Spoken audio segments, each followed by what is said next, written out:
Hello and welcome, dear friends. We're truly grateful you chose to spend your time with us today. Your presence keeps these stories alive. If you'd like to support the channel, you're warmly invited to subscribe and leave a like. It helps others find us. May God bless you for your kindness. Now, let's relax, stay with us to the end, and begin today's journey. The clinking of silverware and soft hum of conversation filled the dining room. Candles flickered against polished glassware, casting warm golden light across the table. Tonight was supposed to be just another family dinner, nothing extraordinary, nothing worth remembering. But as I took my seat, I had no idea this would be the night everything I had carefully built would be dragged into the open. Dad was at the head of the table, as he always was. His presence was commanding, almost theatrical, as if every family gathering was a performance where he was the star. His booming laugh drowned out smaller voices, his opinions filled the air like smoke, and the rest of us were expected to breathe it in whether we liked it or not. Dinner began pleasantly enough. Plates of roasted chicken, mashed potatoes, and freshly baked bread made their way around. My mother fussed over everyone's portions, my siblings traded light jokes, and for a few minutes, it felt safe. Familiar. But Dad had a way of waiting for the right moment. When the room was comfortable, when defenses were down, to strike. He lifted his glass halfway through the meal, signaling for silence. "You've all done well this year," he announced, his voice cutting through the chatter. His eyes swept the table, but then settled directly on me. His lips curled into a smile that didn't quite reach his eyes. "And my child here, well, they've been especially busy." My fork froze halfway to my mouth. The room shifted. Every eye turned toward me, curiosity sparking like static. Dad chuckled, setting down his glass, and leaned back in his chair as if savoring the suspense. "Of course," he continued, "success can be overwhelming. Not everyone is built to handle it alone. That's why I'm here. To help." The way he said, "help," made my stomach tighten. His tone wasn't generous, it was patronizing, dripping with the suggestion that without him, I couldn't possibly manage. He had never believed in me, not really. Growing up, his advice always came wrapped in criticism, his so-called support tied up with strings that bound tighter the more I pulled. I forced a polite smile, trying to keep the peace. "That's kind of you, Dad," I said softly. But he wasn't finished. Not even close. He reached under the table and pulled out a leather folder I hadn't noticed before. With a deliberate motion, he laid it flat in front of him, tapping it with one thick finger. Conscious, but also necessary. Because sometimes, people think they can run before they've learned how to walk. And sometimes, they build castles on sand. A murmur rippled through the room. My sister raised an eyebrow. My uncle leaned forward.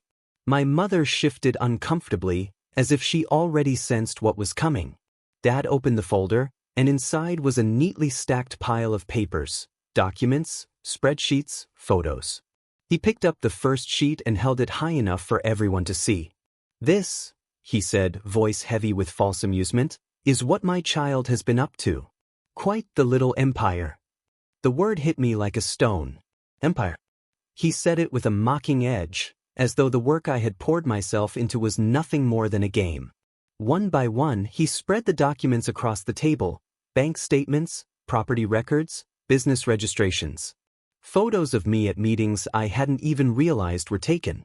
Evidence of late nights, risks, and victories I had fought for in silence. He had gathered it all. My cousins leaned in, whispering. My aunt gasped audibly. My younger brother looked at me wide-eyed, as if I'd been living a double life. And maybe I had, because this was the side of me I hadn't shared, the empire I'd built brick by brick without Dad's approval, without his shadow guiding me. Dad laughed, slapping one of the papers with the back of his hand. "Look at this.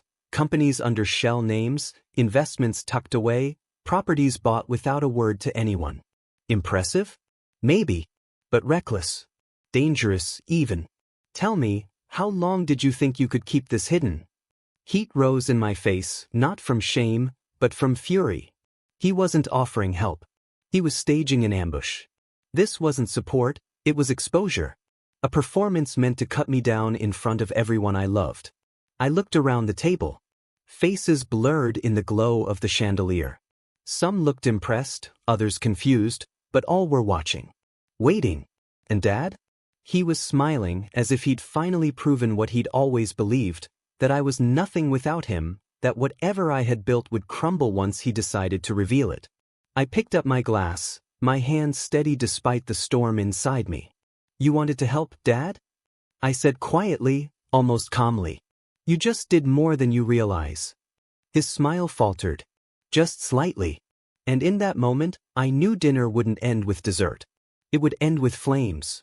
I thought dinner would end with dessert. Instead, it ended with my empire in flames. Building an empire doesn't start with grand gestures. It starts with small decisions, late nights, silent sacrifices, and choosing to keep moving when the world insists you're standing still. For me, it began in the corners of my life my father never thought were worth looking into. Dad had always been larger than life, the kind of man who walked into a room and made it shrink around him. He had opinions on everything: what jobs were respectable, what success looked like, even what counted as ambition. And if you dared step outside his definitions, you weren't ambitious, you were foolish. Growing up, I learned quickly that praise from him came with conditions. Good job, he'd say when I brought home decent grades, but let's be honest, it's not like you'll ever outshine your brother. When I tried new hobbies, he called them distractions. When I talked about dreams, he smirked, asking how they'd ever pay bills. At first, I believed him. I let his voice carve out my confidence, shaping me into someone who stayed small to avoid his ridicule. But something changed when I left for university. Away from his constant commentary, I started experimenting. Tiny freelance jobs, odd projects, tutoring on the side. What began as a trickle of income turned into something bigger when I stumbled across an opportunity most people ignored: flipping undervalued properties online. It was risky. I didn't have capital, just curiosity and stubbornness. I started small, helping people list apartments, managing rentals for absentee owners, learning the paperwork no one wanted to touch. I absorbed knowledge like air. When others my age were clubbing, I was hunched over spreadsheets, reading legal forums, emailing strangers at midnight. The first deal that brought real money was a shabby duplex owned by a retired teacher who just wanted out. Everyone else passed on it, but I saw potential. I borrowed, bargained, and begged my way into the contract. 6 months later, I sold it at double the price. For the first time, I realized Dad was wrong. I didn't need his permission to succeed. But I also knew better than to tell him. Because if I did, he'd find a way to make it his. That was his pattern, dismissing my efforts until they bore fruit, then swooping in to claim the tree. When I was 14, I spent a summer building a website for local businesses. I worked every day, charging tiny fees to shop owners who didn't know how to get online. It wasn't much, but by the end of summer, I had saved enough to buy my first laptop. Dad noticed only when I started making money. Suddenly, he was lecturing me about business ethics, and by September, he'd taken over the project to make sure it was done properly. I never saw another dime. That lesson stayed with me. If I wanted to keep what I built, I had to hide it. So I built in silence. For years, my empire grew like roots beneath soil, unseen, but steady. Rental properties expanded into small commercial spaces. Side hustles grew into legitimate companies. I formed an LLC under a name that had no connection to me on the surface. Every contract, every deed, every account was buried beneath layers of paperwork Dad would never untangle. Meanwhile, he kept playing his role. At family gatherings, he'd clap me on the shoulder and brag about how independent he'd raised me. Of course, I always told you to stick with safe careers, he'd add with a laugh. Not all of us are cut out for risk. Relatives would nod politely, never realizing the irony. By then, I was already managing more assets than he ever had. But Dad had a way of sniffing out what he didn't understand. He'd ask casual questions: "How's work going?" Or, "Still at that little job?" With eyes sharp enough to slice. If I gave too much away, he'd twist it. If I gave too little, he'd press harder. His support was a performance, one he perfected in front of others. In private, the mask always slipped. I still remember the night he offered to help me with my taxes. I had just turned 24, nervous but proud of filing returns for the first time under my LLC. He leaned over my shoulder, pointing at forms I'd double-checked a dozen times. "You know," he said, "this is all too complicated for you. You'll mess it up. Why don't you let me handle it?" His tone was gentle, but his eyes weren't. I closed the laptop. "Thanks, Dad. I've got it." His smile faltered, then hardened. "You're going to regret not listening to me." And maybe I did, because from that moment, I knew he suspected something. Still, I kept going. I rented a tiny office downtown, hidden behind a cafe. From there, I managed tenants, balanced accounts, met clients who had no idea their young, unassuming consultant was running multiple ventures at once. I worked tirelessly, often falling asleep on the office couch, waking with sticky notes plastered to my arms. Every risk I took sharpened me, every failure taught me to pivot. But I told no one. Not my siblings, not my cousins, not even my closest friends. Only one person knew, an old college roommate, now a lawyer, who quietly guided me through contracts I didn't fully understand. She was my silent ally, the lifeboat I clung to whenever paperwork threatened to drown me. Meanwhile, Dad continued his campaign of doubt. Every call ended with a reminder that I wasn't built for business. Every family dinner included a jab about how real money doesn't come from shortcuts. He framed it as wisdom, but I knew better. It was control. The irony was bitter. The more he belittled me, the harder I worked. His words became fuel, his doubt a fire under my feet. I refused to let him be right. And slowly, quietly, the numbers grew. What started as a single property turned into 10. My bank account swelled. Contracts expanded. I diversified into things Dad would never understand: tech startups, silent partnerships, real estate syndicates. By 28, I wasn't just surviving. I was thriving. But with every win, the fear grew sharper. Because success without recognition is safe, success discovered is dangerous. Dad had a talent for turning victories into chains. He'd done it with my mother, mocking her art until one of her paintings sold, then parading it as proof of his support. He'd done it with my siblings, interfering in their careers, then claiming credit when things went well. If he ever uncovered my empire, he'd twist it until I was nothing more than a puppet dancing on strings he held. That's why I hid receipts in a safety deposit box. Why I memorized account numbers instead of printing statements. Why I smiled politely when he told me I should aim for stability, not foolish dreams. Because my empire wasn't just wealth. It was proof that I could exist without him. And that was the one thing he couldn't stand. So when he sat at the family dinner table that night, folder in hand, pretending to offer help, I recognized the look in his eyes. It was the same look he wore when I was 14 and he hijacked my summer project, the same look when he hovered over my laptop at 24. A mix of curiosity and conquest. He hadn't come to help me. He'd come to take what I had built. And as the whispers circled around the table, as papers slid across linen, I felt the weight of every secret I had kept. My empire, years of sacrifice, silence, and grit, was no longer hidden. Dad had finally found a way to expose it. The shift didn't happen all at once. It started with little things, offhand remarks from Dad that felt sharper than usual, questions that seemed casual on the surface but landed like darts. It was a Sunday afternoon, family lunch at my parents' house. The table was crowded with siblings, cousins, and the usual noise of chatter and clinking plates. I was reaching for the salad when Dad leaned across and asked, too casually, "So, how's that little office of yours? Still keeping you busy?" I froze, spoon hovering midair. Little office. I'd never told him about the office. At least not in those words. I'd been careful to call it a workspace when anyone asked, or just said I was working from home. I glanced at him, but his face was blank, chewing his food as if the question meant nothing. "Busy enough," I said lightly, forcing a smile. But my pulse quickened. How did he know? That was the first hint. Over the next few weeks, more came. One evening, he called me out of the blue. "You know, you should be careful with taxes. The government always keeps an eye on people who think they can outsmart the system." I laughed nervously, though I knew my books were clean. Why are you telling me this? Oh, no reason, he said, his voice thick with that familiar smugness. Just something I read. But I heard what he wasn't saying. He was probing. Then, at my nephew's birthday party, he made another remark. Funny thing about property ownership, he said loudly, glancing at me while cutting the cake. Names on deeds don't always tell the whole story.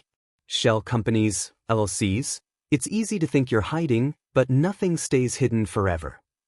The knife hit the plate with a sharp scrape. My cousin laughed, thinking it was a joke. I didn't. Because Dad shouldn't have known about the LLCs. Not unless he'd gone looking. That night, lying awake, I went over everything I'd done to keep my empire invisible. I'd used my lawyer friend to draft contracts, registered businesses under neutral names, kept all documents locked away in safe boxes. My digital trail was scrubbed, devices secure. Or so I thought. But Dad had always been persistent. When he wanted something, he dug until he got it. He was the kind of man who never stopped pulling at threads, even if the whole sweater unraveled. I started noticing other signs. My mail, once stacked neatly in my box, occasionally came opened, taped back together poorly. My bank app pinged with failed login attempts from unfamiliar devices. My office, usually untouched after hours, once had papers shuffled on my desk, though I knew I'd left them stacked precisely. I felt watched. The realization came slowly, like a bad taste you can't spit out. Dad wasn't just suspicious. He was investigating me. And what?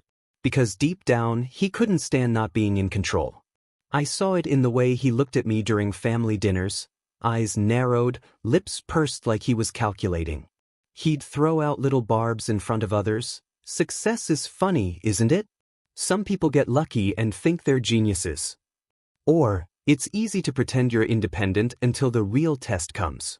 Everyone else thought he was just being his usual patronizing self. But I knew better. These weren't random jabs. They were warnings. He was telling me he knew.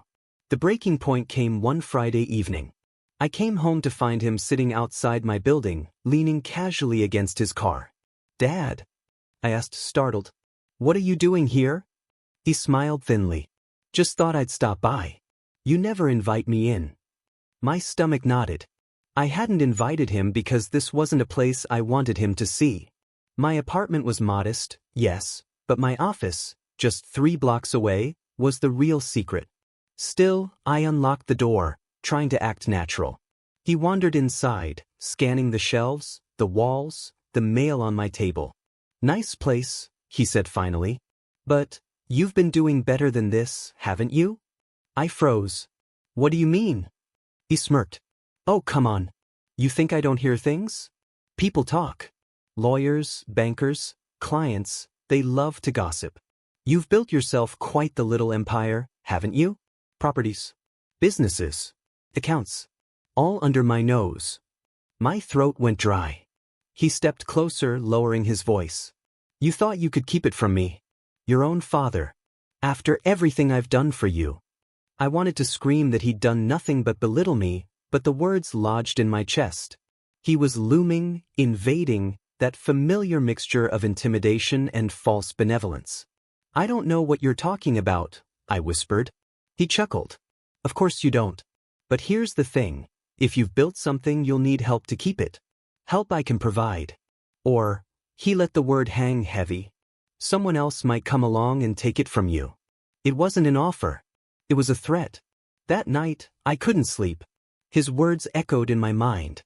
I'd always feared this moment, that he'd discover what I'd been building, twist it into something he controlled. And now the fear had a face, a voice, a smirk burned into memory. For years, I'd stayed in the shadows to protect myself. But now, Dad was circling. He wasn't just doubting me anymore. He was preparing to sabotage me, to expose everything in front of family, friends, anyone who mattered. And worse, he was enjoying it. I realized then that this was no longer just about business or property. It was about power. About who got to write my story. If I did nothing, he'd strip me bare at the next family gathering, hold up my empire like a trophy he'd stolen. He'd say, "See? She only succeeded because I stepped in.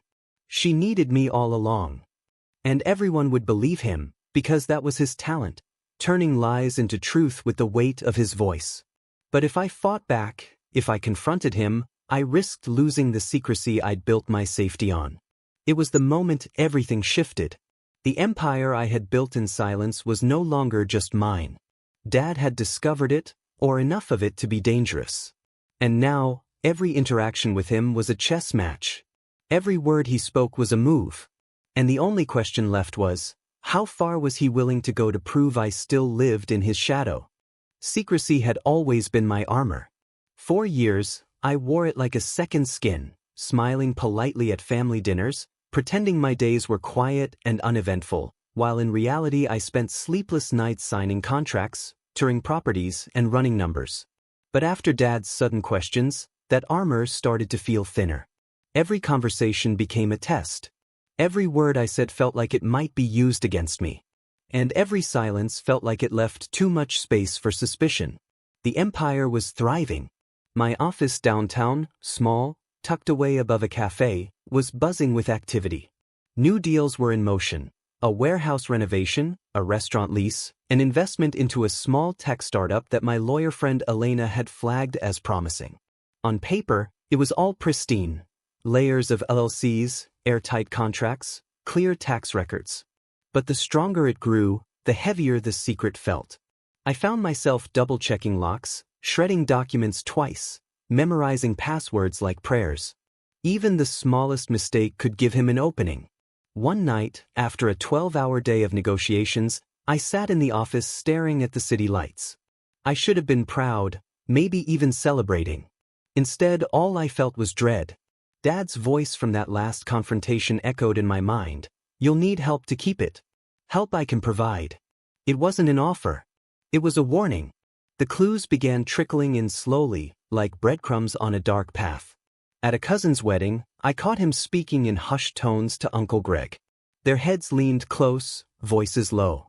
When I walked past, their words cut off sharply, replaced with forced laughter.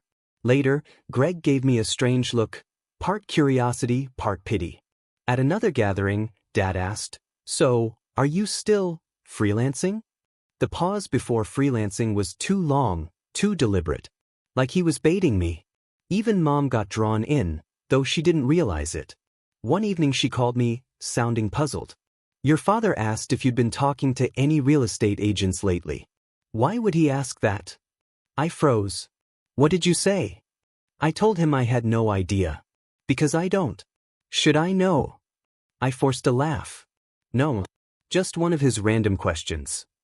But it wasn't random. It wasn't just words. It was presence. I began noticing his car parked on streets near my office, though he never came inside. I once spotted him at a cafe across the road, reading a newspaper, though his eyes kept flicking toward my building. My bank app flagged 2 failed login attempts in 1 week. Coincidence? Maybe. But the usernames trying to access it looked suspiciously like ones Dad used for his own accounts. Even my landlord mentioned something odd. "Your dad stopped by last week asking about you. Wanted to know if your rent checks were on time." I thought it was weird, but I told him you're a model tenant. I nodded politely, but inside my chest tightened. Rent checks? He knew I owned, not rented. He was probing for details, testing if others would slip. Word spread the way it always does, through whispers carried by cousins, aunts, and old friends. One cousin pulled me aside at a birthday party. "Hey, your dad's been saying you're into some big business stuff? He makes it sound like you're in over your head. Should I be worried?" I smiled tightly. Don't believe everything you hear. But I was worried. Not about my empire, but about how Dad was shaping the narrative. He wasn't just snooping, he was planting seeds. Making people doubt me before I even had a chance to speak. At another family barbecue, I overheard him talking to a neighbor. "She's ambitious, sure. But she doesn't understand risk. Young people think they're invincible until they fall flat on their face." The words stung not because they were new, he'd said versions of them my whole life, but because he was saying them louder now, to more people, setting the stage. By December, every interaction felt like a duel. He'd drop little comments at Sunday dinner. "Hope you're keeping those receipts organized." Auditors love messy books. You know, LLCs don't protect you from everything. Courts have ways of piercing the veil. Funny how some people think success means independence. Nobody succeeds alone. Each remark landed like a stone in my stomach. He wasn't guessing anymore. He knew. At least enough to be dangerous. And I was running out of time. The Christmas dinner invitation came from Mom, cheerful as always. We'll do it at our house this year. Full family. Everyone will be there. My heart sank. Because I knew Dad wouldn't waste that stage. He loved an audience. And he had been laying breadcrumbs for months, weaving whispers and questions into something bigger. The dinner wasn't just a meal. It was going to be his performance. And I was the target. I spent the week leading up to Christmas in a haze of preparation. Not just for the holiday but for survival. I tightened every bolt of my empire. Passwords changed. Backup files stored. Extra notarized copies of contracts placed in safety deposit boxes. My lawyer friend Elena stayed on speed dial. Still, my nerves betrayed me. Every time the phone rang, I jumped. Every time I saw Dad's name on the caller ID, I hesitated before answering. On Christmas Eve, I dreamt of sitting at the family table, Dad sliding a folder across, everyone gasping, and me frozen in place. Powerless. I woke up drenched in sweat. The next evening arrived too quickly. The table was set with polished silverware and porcelain plates that had been in the family for decades. Candles flickered, the scent of roasted turkey and spiced wine filled the air. My relatives laughed, trading stories, clinking glasses. But beneath the warmth was an undercurrent of tension. Because I knew. And Dad knew I knew. I caught his eye across the table, and for a split second I saw it. The smug curve of his lips, the glint of anticipation. This was it. The stage was set. And before the night was over, he would try to strip me bare. The dining room was warm, filled with the scent of roasted chicken, garlic butter rolls, and a faint trace of wine. Candlelight flickered across polished silverware, dancing shadows on the linen tablecloth. Laughter echoed from one corner, my cousins trading jokes, while my mother refilled glasses with the graceful ease of someone who lived for hosting moments like these. It should have been an ordinary dinner, but from the moment Dad cleared his throat, I felt the air shift. He set down his fork deliberately, dabbing his mouth with a napkin. The chatter died almost instantly. When Dad wanted the floor, he got it. His eyes moved slowly around the table, resting on each person as though gathering witnesses. Then, finally, he looked at me. "My dear child," he began, his tone dripping with honey, "I've been watching you lately and I must say, I'm proud." Proud. The word landed like a stone in my stomach. I forced a polite smile. "Thank you, Dad." He leaned back in his chair, steepling his fingers, the picture of benevolent authority. "You've always been independent. Hardworking. And I think it's time the family knows just how much you've accomplished." A murmur of curiosity rippled around the table. My sister tilted her head. My uncle raised an eyebrow. My chest tightened. This wasn't praise. This was theater. Dad reached down to the leather briefcase by his chair. He drew it up with deliberate slowness, snapping it open. Inside, stacks of papers gleamed under the chandelier's light. "I took the liberty," he said, "of gathering some information. After all, what's family for if not helping each other manage success?" The words helping each other dripped with mockery. He pulled out the first stack, property deeds, their embossed seals glinting. "Did you all know," he announced, voice booming, "that our quiet, modest family member here owns not one, not two, but 12 properties across the city? Apartments, commercial spaces, even a little office downtown." Guess. Chairs shifted. Forks clattered against plates. I stayed silent, heart pounding. Dad smiled wider, enjoying the ripple of shock. Yes, while we all thought she was struggling along, she was secretly amassing a fortune. Very impressive, isn't it? He turned to my cousins. Though one wonders, where did the money come from? Who was advising her? Certainly not me. He chuckled. My mother's face paled. My sister whispered, "Is this true?"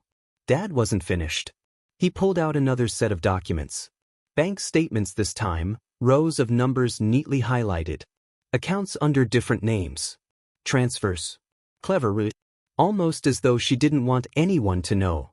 The table buzzed louder now, voices overlapping.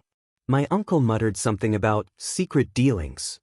My aunt frowned, clutching her pearls as though crime had just been revealed. Dad leaned forward, his voice soft but cutting. I warned you, didn't I? I told you playing these little games would backfire. Success isn't about secrecy. It's about trust.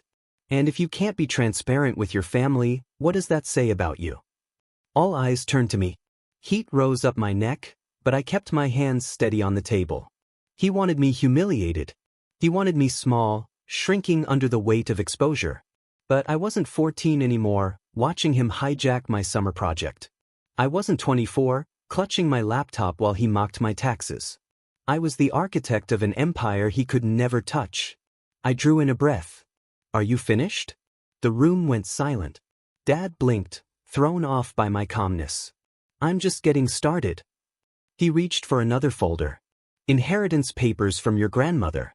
Did you think I wouldn't notice the trust she left you? Or that I wouldn't read the terms? Very generous of her, but you'll need guidance to manage it properly. Guidance I can provide. There was the hook, the claim. He hadn't just wanted to expose me, he wanted to own me. I let the silence stretch until the tension became unbearable. Then I leaned forward, meeting his eyes. You're right, I said softly. Grandma left me something. But you didn't read the terms as carefully as you think. He frowned. The trust, I continued, voice steady, is irrevocable. It bypasses you completely. In fact, it specifically names you as someone barred from managing or accessing the funds. Grandma made sure of that. Gasps again. My mother's hand flew to her mouth. Dad's face twitched, but he recovered quickly. Even so, these properties, these accounts, you can't possibly run them all alone. You'll make mistakes. And when you do, I cut him off. When I do, Dad, the LLCs will still protect me. Every single property, every business, every account is under corporate structures you can't penetrate. They're legally insulated.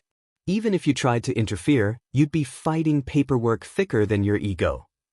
A stunned silence fell. Then I reached beneath my chair. Slowly, deliberately, I placed a folder on the table, my own stack of documents. If you want to talk about transparency, let's. I opened it, revealing notarized papers, LLC registrations, tax filings pristine and verified. These aren't games. This isn't luck.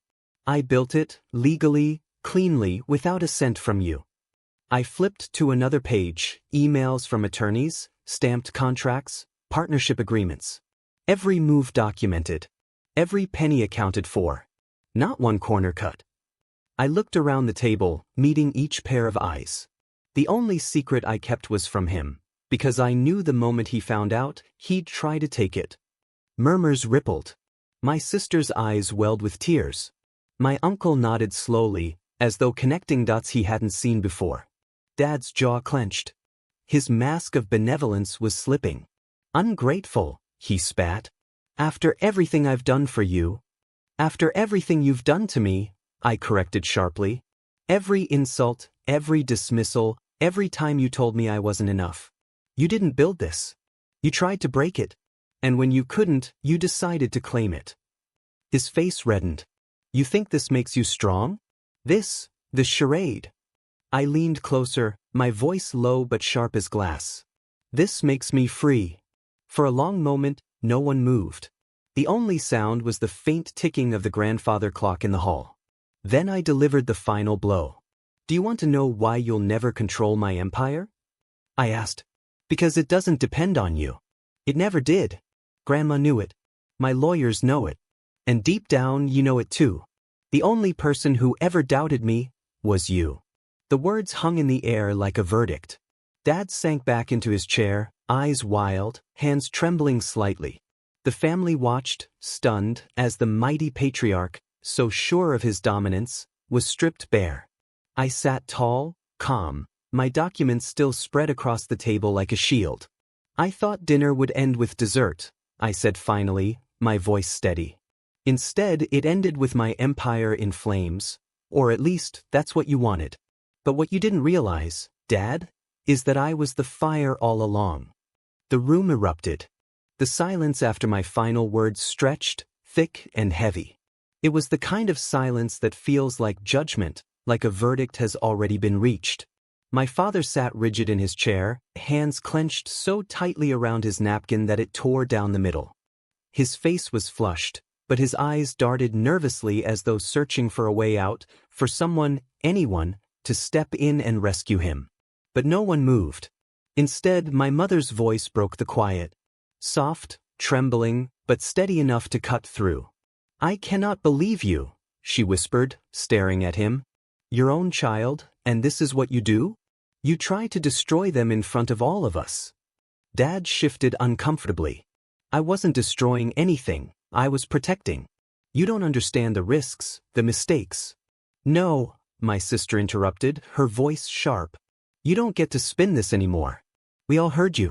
You wanted control. You wanted to humiliate. And for what? Because you couldn't stand that someone else built something without you?"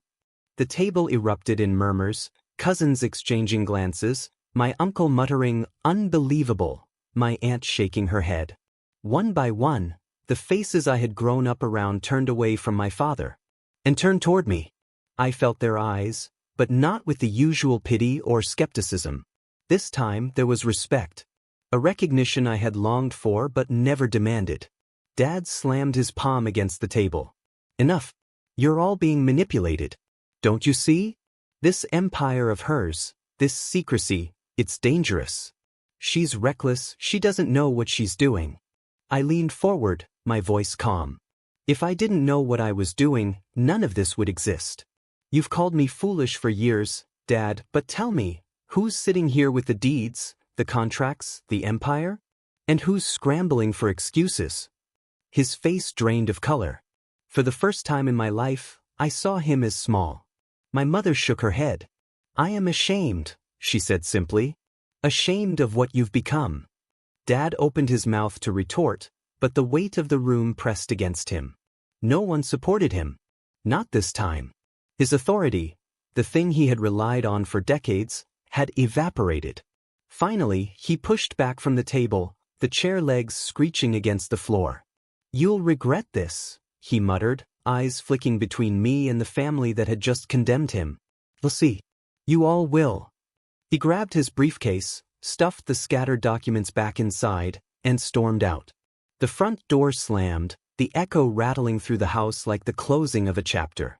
And just like that, he was gone. For a moment, the room remained quiet, as though we were all absorbing the magnitude of what had just happened. Then, slowly, conversation returned, not about him, but about me. "You were incredible," my sister said, her voice full of awe. "I had no idea, all of that, everything you built, it's amazing." My uncle nodded. Took guts to stand up to him like that. Not many people could have. Even my cousins, usually wrapped up in their own worlds, leaned in with wide eyes, firing off questions about how I'd managed it, what the future held. But more important than their curiosity was their shift in perspective. For the first time, they weren't seeing me as Dad's child, the one he mocked and minimized. They were seeing me as me. I smiled, though my hands were still trembling under the table. "It wasn't easy," I admitted. "And it won't be. But it's mine. And that's all I ever wanted." The days that followed were like waking up in a new world. The calls started almost immediately, relatives reaching out to apologize for ever believing Dad's version of me, friends texting their congratulations, even distant acquaintances suddenly curious about the empire I had kept hidden. But I didn't need their validation anymore. The validation had come at that table, in the moment I stood firm against the man who had spent his life trying to convince me I was small. And now, with him gone, I could breathe. I made changes, deliberate and symbolic. The first was legal. I met with my lawyer, the one friend who had been my secret ally all along, and signed a series of new contracts. Stronger protections for the businesses. Updated trusts. Backup plans upon backup plans. If Dad ever tried to meddle again, he would find nothing but walls of ironclad legality. The second was personal. I began setting boundaries, firm ones. No more answering his calls. No more allowing his words to dictate my worth. For the first time, I told my mother and sister, if he tries to drag me back into his games, I will walk away. My peace is non-negotiable. The third was symbolic. I walked into one of the properties I had bought years ago but never touched, a rundown cafe space I had once dreamed of turning into something more. For years, I had avoided it, afraid it would remind me of the dreams Dad had mocked. But now, standing in the dusty room with sunlight streaming through the cracked blinds, I felt something new. Possibility. I signed the renovation papers that week. The cafe would become a community hub, part workspace, part coffee shop, a place where ideas could bloom without ridicule. A space that was mine in every sense of the word. My family noticed the change in me. At the next gathering, smaller this time, without Dad, my mother pulled me aside. Her voice was hushed, but her eyes brimmed with tears. I should have stood up for you sooner, she said. I let him control too much. But seeing you that night, I've never been prouder. I hugged her tightly, letting years of silent pain ease, just a little. My sister chimed in later, you've always been the strong one. He just didn't want you to know it. And in their words, I found healing, not complete, but enough to take the next step.